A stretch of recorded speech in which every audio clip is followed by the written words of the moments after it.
This will be a very quick recording. All we have left of Chapter 1, Part B, is just the quadrants and abdominopelvic quadrants and regions. So if you divide the abdominopelvic area into quadrants, that means you're making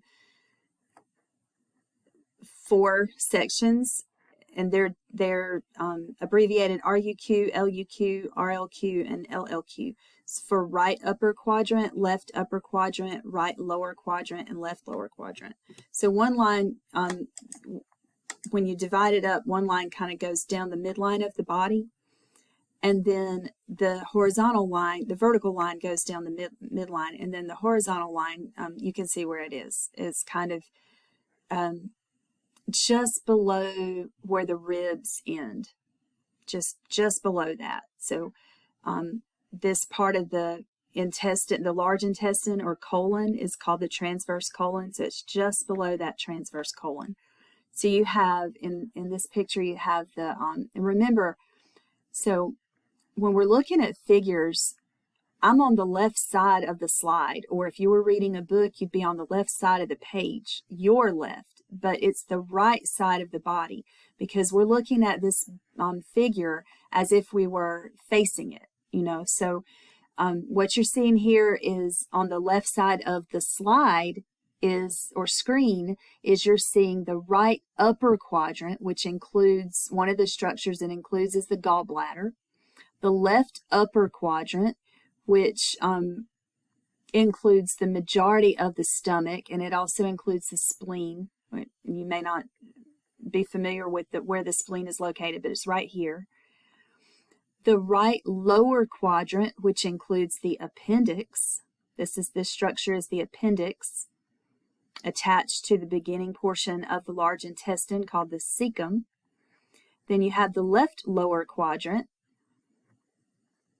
which you can see it, it includes the what we call this structure the descending colon, and then this is the sigmoid colon. So anyway, when we divide the abdominopelvic cavity into quadrants, that can help us to refer to certain structures that are within those quadrants. When we divide the abdominopelvic cavity into regions, there's 9 regions. And it looks like a tic-tac-toe grid.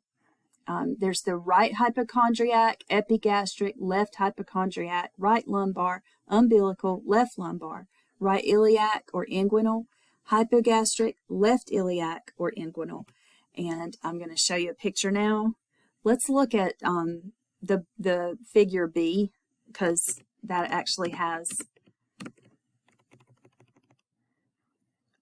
organs in it that you can refer to. So if we make it so that the vertical line on the right side goes through the appendix, and the vertical line on the left side goes kind of in the middle of the sigmoid colon.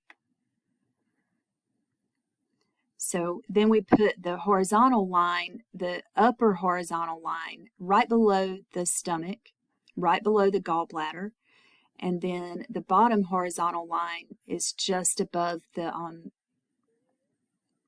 where the cecum, the beginning portion of the cecum. Okay, so as you can see, and then in fact, if we do go back up and look at this, the bottom horizontal line kind of goes right through the umbilical region or the navel.